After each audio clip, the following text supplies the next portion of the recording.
नमस्ते। भारत एक ऐसी जमीन है जहां जिंदगी के अनगिनत रूप बसते हैं। लेकिन जानते हैं, ये जो खूबसूरत जाल है ना, ये आज खतरे में है। तो चलिए, आज हम भारत की शानदार बायोडायवर्सिटी, उसके सामने खड़ी चुनौतियों और हाँ, उन कोशिशों को भी समझेंगे जो सरकार और लोग मिलकर इसे बचाने के लिए कर रहे हैं। ये बात हमें याद दिलाती है कि हम इस ग्रह पर अकेले नहीं हैं। छोटे से छोटे बैक्टीरिया से लेकर विशाल ब्लू व्हेल तक हर कोई इस धरती के एक बड़े परिवार का हिस्सा है। मतलब हम सब एक दूसरे से जुड़े हुए हैं।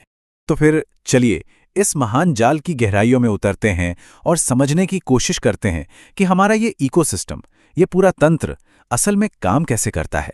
देखिए, ये समझना बहुत जरूरी है कि हम प्रकृति से अलग बिल्कुल नहीं हैं। हमारा तो पूरा अस्तित्व ही इस सिस्टम के सही सलामत रहने पर टिका है। अरे, जिस हवा में हम सांस लेते हैं, जो पानी पीते हैं, सब तो यहीं से आता है। अच्छा, तो ये बायोडायवर्सिटी या जैव विविधता आखिर है क्या? इसका मतलब सिर्फ अलग अलग तरह के पेड़ पौधे और जानवर नहीं है, बल्कि ये वो पूरा पेचीदा नेटवर्क है जिसमें हर एक प्रजाति, चाहे छोटी हो या बड़ी, एक दूसरे पर निर्भर है और इसी से एक बैलेंस बना रहता है। लेकिन यही नाजुक और जटिल सिस्टम अब बहुत ज्यादा तनाव में है, मतलब कि प्रेशर में है। आइए एक नजर डालते हैं कि ये खतरे आखिर हैं क्या और इनका असर क्या पड़ रहा है। ये एक अजीब सी बात है ना? एक तरफ तो हमारा देश कुदरत की दौलत से मालामाल है और दूसरी तरफ यही दौलत आज बहुत बड़े खतरे का सामना कर रही है। और इसकी एक बड़ी वजह यह है कि हम पर्यावरण को लेकर उतने संवेदनशील नहीं रहे हैं। कभी कभी ना किसी एक जानवर की कहानी पूरे इकोसिस्टम की हालत बयां कर देती है, और इस मामले में बाघ की कहानी से बेहतर कोई और उदाहरण हो ही नहीं सकता। जरा सोचिए, 20वीं सदी की शुरुआत में भारत के जंगलों में करीब 55,000 बाघ घुमा करते थे। ये सिर्फ एक नंबर नहीं है, ये एक स्वस्थ और खुशहाल जंगल की निशानी थी। और फिर सिर्फ 70 साल के अंदर ये संख्या गिरकर कहां आ गई? 1827 पर। यह गिरावट इतनी जबरदस्त थी कि सबके लिए एक अलार्म बज गया।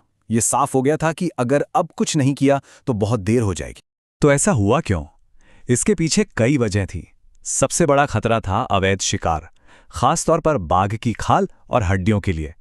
इसके साथ साथ जैसे जैसे इंसानी आबादी बढ़ी, उनके रहने की जगह, उनका घर यानी जंगल सिकुड़ता चला गया। और जब जंगल कम हुए तो उनके शिकार के लिए जानवर भी कम हो गए। जब हालात इतने गंभीर हो गए तो सरकार को एक्शन लेना ही पड़ा। वन्य जीवों को बचाने के लिए एक ठोस प्लान बनाया गया। चलिए देखते हैं कि वो कदम क्या थे। इन कोशिशों का सफर देखना भी काफी दिलचस्प है। शुरुआत हुई 1972 में, जब वाइल्ड लाइफ प्रोटेक्शन एक्ट आया। इसने एक मजबूत कानूनी आधार दिया। फिर ठीक अगले साल 1973 में लॉन्च हुआ मशहूर प्रोजेक्ट टाइगर।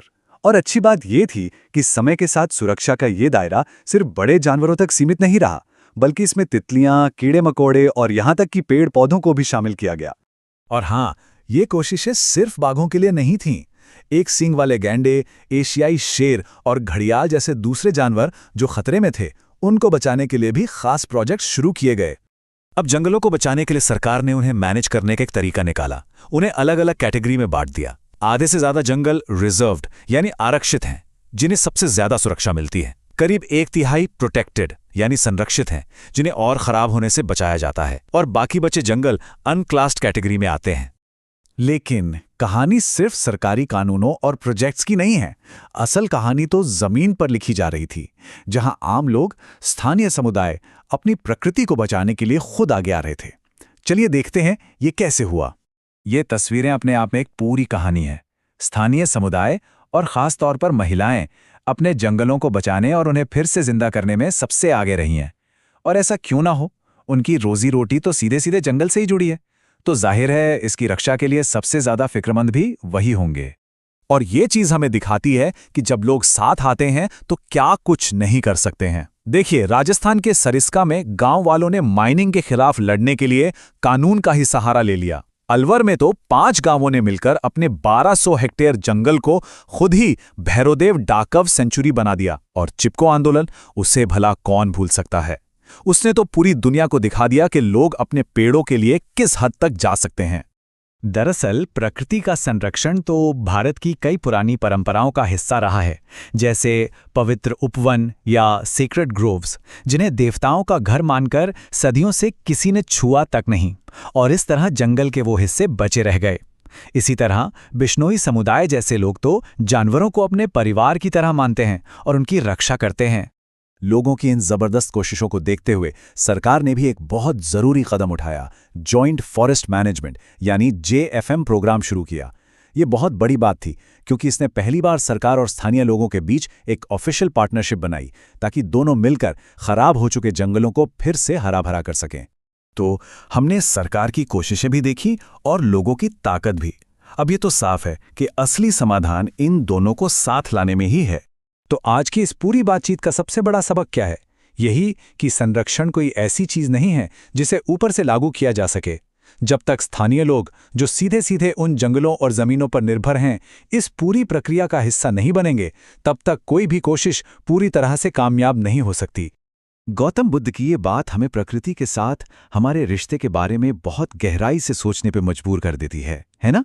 ये हमें याद दिलाती है कि जिस प्रकृति से हम सब कुछ लेते हैं, उसकी रक्षा करना ही हमारी सबसे बड़ी जिम्मेदारी है।